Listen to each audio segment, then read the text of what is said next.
अध्यक्ष रवींद्र चव्हाण आता बोलतायत। सर्वांनी दोन्ही हात उंच करून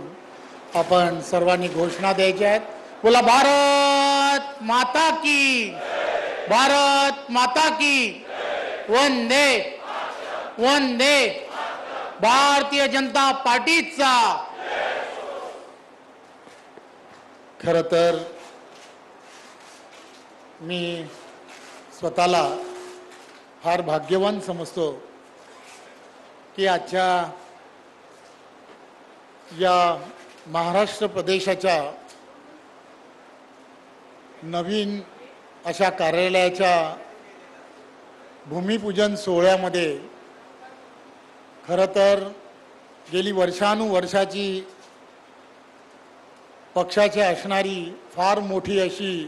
मांदियाळी आहे आणि त्या मांदियाळीचा एक भाग म्हणून मलाही एक कार्यकर्ता म्हणून या पक्षाचं अध्यक्ष म्हणून मला जबाबदारी मिळाली आणि म्हणून आजचा हा दिवस आणि या दिवसाच्या निमित्ताने मला हा कार्यक्रम आणि या कार्यक्रमामध्ये विशेष लक्ष देता आलं। त्या कार्यक्रमासाठी विशेष करून उपस्थित आपले सर्वांचे नेते आदरणीय अमित भाई, महाराष्ट्र राज्याचे लोकप्रिय असे मुख्यमंत्री आदरणीय आपले सर्वांचे नेते देवेंद्रजी, त्याचबरोबर व्यासपीठावरील सर्व जुने सर्व अध्यक्ष, सर्व मंत्रिमंडळातील सर्व सहकारी, सर्व भारतीय जनता पार्टीचे नेते मंडळी आणि माझ्या समोर उपस्थित सर्व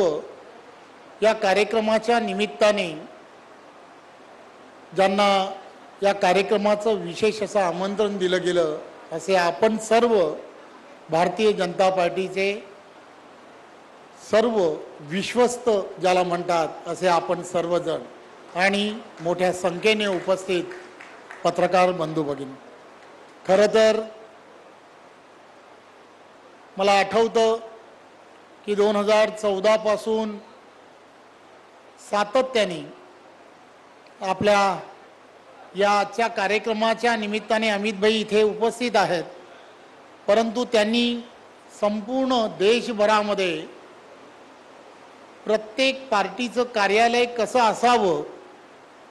याचा जास्तीत जास्त आग्रह प्रत्येक शासकीय जिल्ह्यांमध्ये पार्टीचं एक भव्य कार्यालय असावं, त्या कार्यालयामध्ये असणारी व्यवस्था कशा असाव्यात त्या संदर्भामध्ये सुद्धा एक वेगळ्या पद्धतीने सातत्याने मार्गदर्शन कार्यालयामध्ये आपल्या पार्टीचा असणारा इतिहास की जो लायब्ररी रूपाने त्या ठिकाणी असावा की नवीन पदाधिकारी कार्यकर्त्यांना त्यांचे रेफरन्स मिळावेत अशा पद्धतीचं मार्गदर्शन नेहमीच अमितभाई हे वारंवार जेव्हा जेव्हा संघटनात्मक बैठकांसाठी महाराष्ट्रात आले तेव्हा तेव्हा सातत्याने करत राहिले आणि आज भारतीय जनता पार्टीचं वर्षानुवर्ष 90च्या दशकामध्ये नरिमन पॉईंटच्या इथे असणारं आपलं कार्यालय धरमसिंगजी असतील, गडकरी साहेब असतील, त्यावेळीच्या काळामध्ये मुंडे साहेब असतील, रघुनाथजी असतील, ही सर्व मंडळी त्यावेळीची असणाऱ्या ह्या सगळ्यांनी त्या ठिकाणी सुरू केलेलं त्यावेळेचं ते कार्यालय आज पक्षाचा होत असलेला विस्तार लक्षात घेत असता पक्षाला एक चांगलं मुंबईमध्ये मोठं कार्यालय असावं असं स्वप्न भारतीय जनता पार्टीचा प्रत्येक कार्यकर्ता हा वर्षानुवर्ष पाहत होता,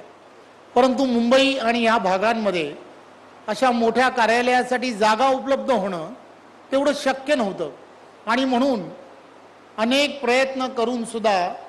काही ना काहीतरी कारणांसाठी का होईना कुठेतरी अपयश येत होतं,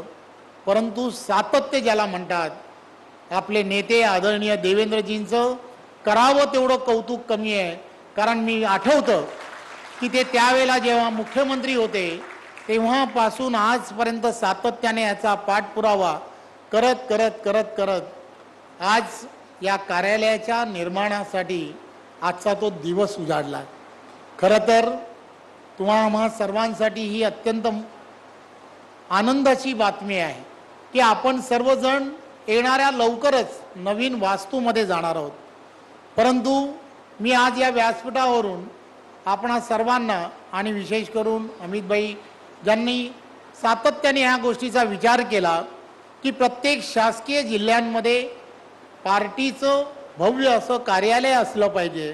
देवेंद्रजींच्या नेतृत्वामध्ये आम्ही सर्वांनी प्रयत्न करू. त्या ठिकाणचे असणारे सर्व नेते मंडळी असतील, प्रत्येकाने त्याच्यामध्ये दिलेलं योगदान असेल. आज सर्व जिल्ह्यांमध्ये शासकीय जागा किंवा शासकीय कार्यालय जो जिल्हे ज्या ठिकाणी आहेत त्या ठिकाणी भारतीय जनता पार्टीचं कार्यालय हे आता येणाऱ्या 1 ते 1.5 वर्षामध्ये सर्व ठिकाणी पूर्ण होईल अशी परिस्थिती आता निर्माण झाली. बरीच कार्यालय 2-3 कार्यालय, मग संभाजीनगरचं कार्यालय असेल किंवा विशेष करून